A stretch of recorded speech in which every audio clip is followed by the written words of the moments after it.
What's going on, guys? Busker here at ThinkComputers, and today we have another Z170 motherboard. Now, this motherboard has been on our radar for quite a while now. When it was shown at Computex, we were just blown away. It just looked awesome. It has every feature you want. It is Gigabyte's Z170X-Gaming G1, and it is their top-of-the-line gaming motherboard. So anything you want to do with gaming, it's on this board. It has a ton of features, so let's just jump right in and take a look.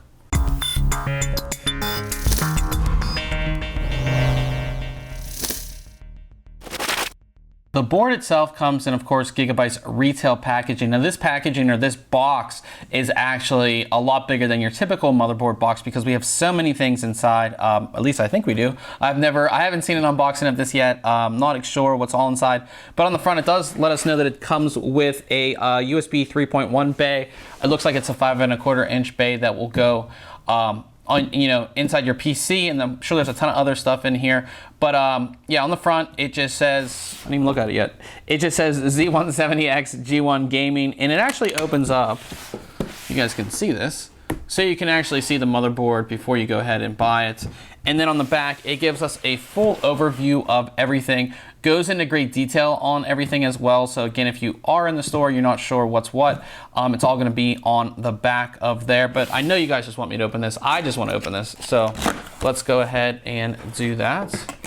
And it looks like we have a box inside of the box.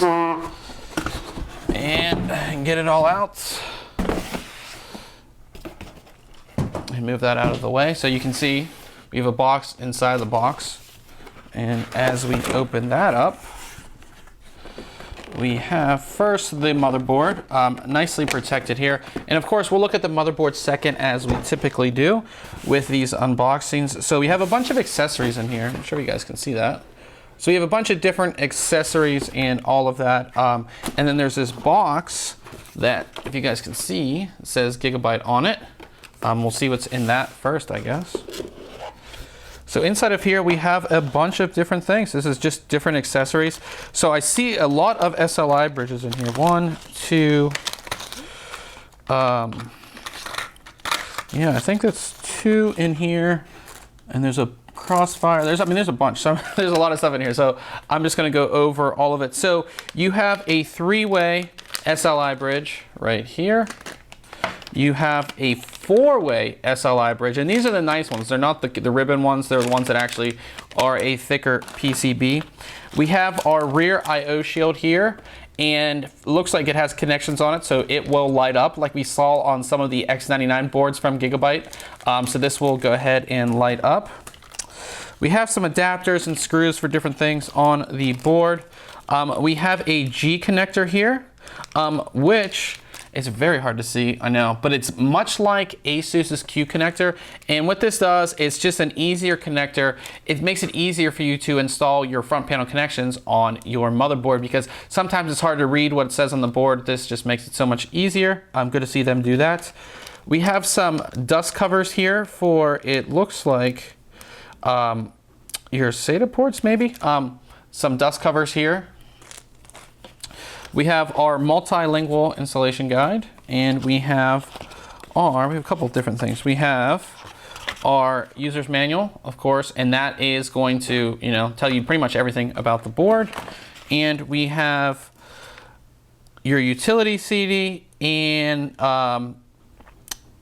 your networking series driver disk as well. So you have all of that on here. Again, as I always say with all these drivers and utilities, go to the manufacturer's website. So go to Gigabyte's website and get the latest ones, because they're going to be newer than what's on these CDs. And for the most part, not many people use CDs these days either.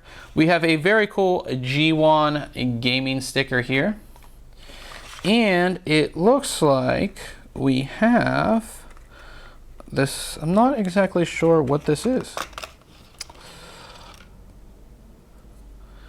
Some little device. Looks like it might be, because I've never dealt with this before and I don't want to mess it up. It might be, oh, this is a mini SAS connector. It looks like it goes in an M.2 slot. Very, very hard to see, but you have that on here as well. Something you typically don't see with any motherboard, really. It's nice that they have that included. And then, well, that's what was in this box. And then we have a bunch of other things in here as well. So we do have our Crossfire connector. We have our single SLI connector, and this is the ribbon one. We have our SATA cables, and we have 3 bags of cables with 2 cables each. And these ones are thick braided, which I like. They're not the typical rubber or plastic cables. These are thick braided cables, which are really nice. Of course, you should expect that with a higher end board like this. We have our Wi-Fi antenna here. Of course, it's going to connect to the connections on the motherboard. And then we have that USB device. It looks like we have some other stuff. This is the connector for the USB device, which is actually pretty cool. And it is thickly braided as well, so it's pretty nice. And we have the, let's see what this looks like. This is a 5¼ inch bay. It's called their GC USB 3.1 bay. All it is, I don't know why they put it in a 5¼ inch drive slot, probably because a lot of people just don't use those these days. I don't use a CD-ROM, so what this does is it gives you front panel USB 3.1, and it's a USB Type-C connector, and then you have a Type-A connector as well, so you get USB 3.1. And of course on the back here, this connects via SATA Express actually. I don't know if you guys can see that. It connects via SATA Express, and then you have the 2 SATA power connections right there. Good to see SATA instead of Molex as well. We're going, going in the future. A lot of people don't use Molex anymore except for fans and maybe a few other things. So it's good to see SATA power connectors on here as well. Cool little value add-on with the board. And I think that is it as far as accessories go. Yep, so we'll go ahead and get into the actual motherboard. Taking a first look at the board, you can see this is a beautifully designed board. All the colors are great. For Gigabyte's G1 gaming line, they've gone with black, red, and white, and it looks really, really awesome here. So you do have composite armor on the board as well. So you have it over here, over your rear I/O, over part of your audio solution, and over here as well. And you can see the white and red accents on the heat sinks here, and all 4 of the heat sinks. So you have a PCH heat sink here in the middle, and then the 2 heat sinks covering your power delivery. All of those are connected with heat pipes as well to keep everything, of course, nice and cool. One thing about the 2 heat sinks over your power delivery is that they are hybrid, which means they can be used with water cooling. So they do have G1/4 fittings on them. Starting here at the CPU socket, we have Intel's LGA 1151 socket, and that of course supports Intel's latest Skylake processors. Now this board has one of the beefiest power delivery systems that we've seen on a Z170 motherboard. It actually has a 22-phase all-digital power design. As far as connections around the CPU socket, you have your CPU optional fan here in black and your CPU fan header right here. They're both 4-pin fan headers. You also have your 8-pin EPS connector up here, and you have another 4-pin fan header, as well as an external header right here. And this is actually for your rear I/O shield, so you can actually connect it to that so it lights up, and it has RGB lighting that you can control. So you can pretty much control all of the different LEDs on this board via the software, and they all are RGB, so you have a lot of different color choices. Moving over to the side of the board, we have our 4 DDR4 DIMM slots, and they're color-coded black and red for dual channel operation. Also, the bottom parts right here don't have the latches like you see here on the top. The reason for that is because if you have a longer graphics card, it's easier to take out your memory, swap it out without having to take out that graphics card. At the top corner here, we have our large power button. Then we have a smaller reset button, and then also another smaller reset CMOS button. I love to see the reset CMOS button either on the rear I/O or on the board itself. It just makes it so much easier to reset your CMOS. You run into trouble, you're not sure what you did, you can just reset everything, and it's good that it's on the board. It's not a jumper or anything like that. We have 2 other buttons here. Oh, we do have our debug LED right here. That's our postcode LED. If your system's booting up and it halts somewhere, that's gonna obviously display a code, and you can go ahead and look that code up and find out what's wrong with your system.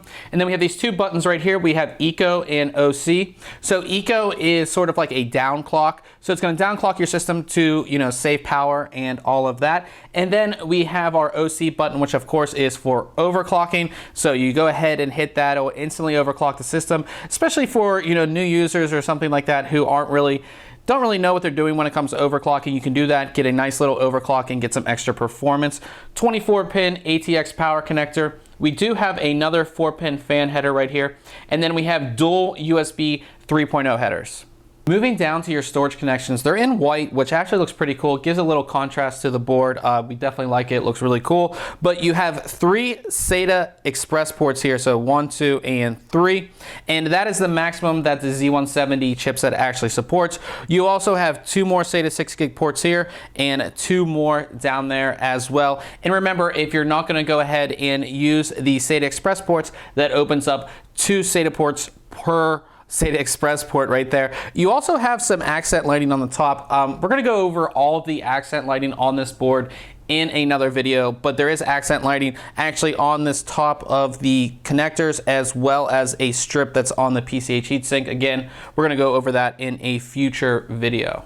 Along the bottom of the board, of course, with a lot of motherboards, we have the rest of our headers, switches, and all of that stuff. So we have 2 4-pin fan headers right here at the bottom, of course, for extra fans and all of that. You have your front panel connections, and we can use this new G connector right here. Just to show you how it works, it just goes right in there. If I could do this correctly. Just kind of sits right in there, and then of course it just makes it much easier to go ahead and connect the rest of everything up. And then when you're done using it, of course, you pull it out. You know, if you're installing in your new case or whatever it may be, you can easily use the G connector. We have 2 dip switches right here, and what they are, the first one right here that's to enable your dual BIOS. You can have it turned off or turned on.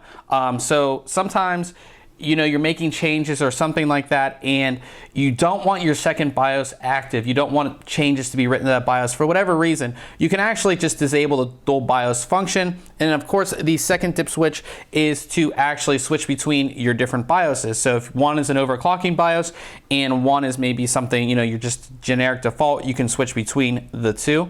You have 2 USB 2.0 headers, your TPM header. You have a SATA power connection right here, and I like to see the SATA power connector instead of Molex, because Molex is just getting old and everything is using SATA power. So it's good to see that, and that just gives better and, you know, more stable power for your PCI Express slots if you need it.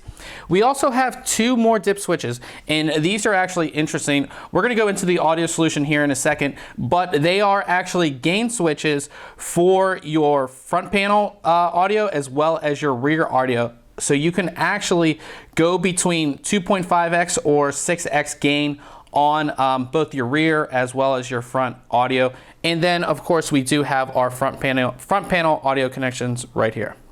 Along the far edge of the board, we do have our audio solution, which is Gigabyte's Amp Up Audio. It is powered by the Creative Sound Blaster ZXRI 120 dB plus audio. This is actually a quad-core chip, and Gigabyte is actually one of the first manufacturers to put this quad-core chip on a motherboard. So it's pretty awesome. You're gonna have very, very impressive audio quality here. It's kind of covered by all of this right here, but you actually do have hi-fi grade WEMA capacitors. These are these little red capacitors, kind of hard to see right there, but you do have those as well. And then you have Nichicon fine gold capacitors. They're kind of under this white part, but you have those as well. Those are audio grade capacitors as well. Again, really high grade audio here. You also have 2 op amps. They're right behind here. If you can see where my finger is, we have 2 op amps, and they're for the left and right audio channels, and those are upgradable if you want. And then there's a 3rd op amp right here, and that is actually for your front panel audio. So you can again upgrade that as well.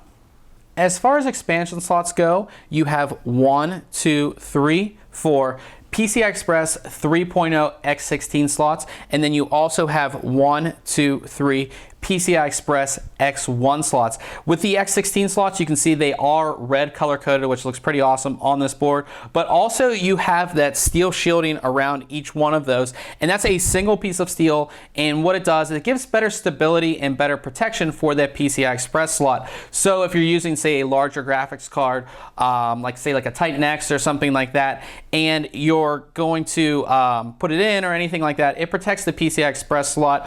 Also, say you're traveling, you go into a LAN party, you have your cards installed, it's again going to give you better stability protection on your PCI Express slot, which of course is great to have. We also have two M.2 slots here, and these are PCI Express 3.0 X4 slots, so you have 32 gigabits of bandwidth there. With that, as I said in the intro, we have this mini SAS connector right here, which actually goes in, which I'm going to try to do.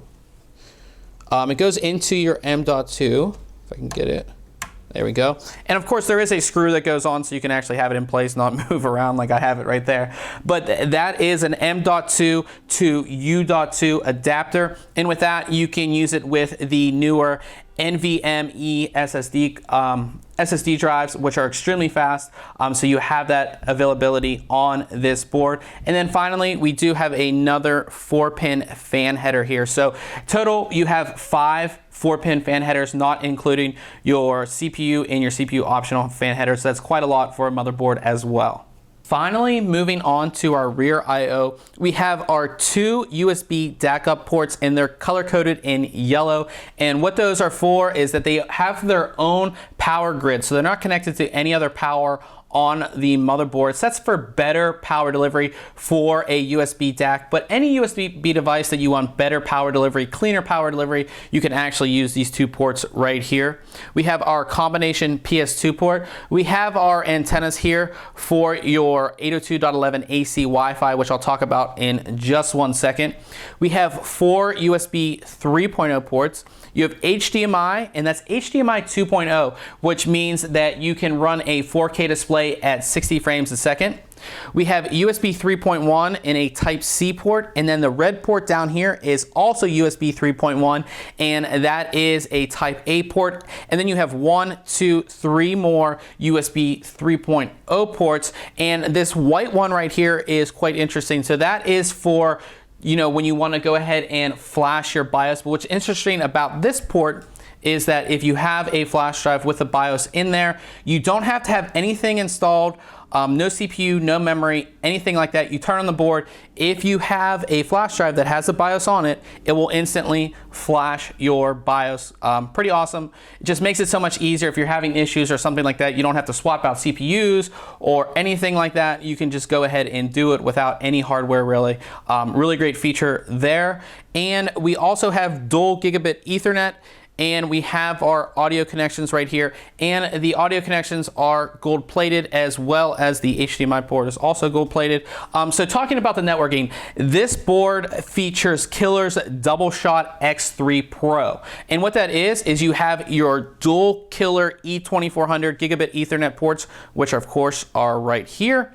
And you have your wireless, which is also Killer branded. It is Killer AC 1535 networking. Now, what's awesome about this is they're all made by Killer, which means that they can work together. So if you're doing something and you can use all 3 connections together to provide the best bandwidth, which connection has the best bandwidth for whatever you're doing, you can do all of that within the software. Really great feature. Of course, great for gaming because it can provide the best bandwidth for your games, because you know, in gaming, of course, online gaming, if you lag, you're gonna die. So that is awesome with this board. So this wraps things up for our quick unboxing and overview of Gigabyte's Z170X-Gaming G1 motherboard. Again, this is their top tier motherboard in their gaming line. It's really, really awesome. We're super excited to test it. So make sure you check back very soon on ThinkComputers.org, as we'll have our full written review. We're also going to do videos of the BIOS and all of the lighting effects that are on the board, which are quite a lot. So stay tuned for all that. And remember, guys, if you do enjoy our videos, it'd be great if you could subscribe. Catch you guys later.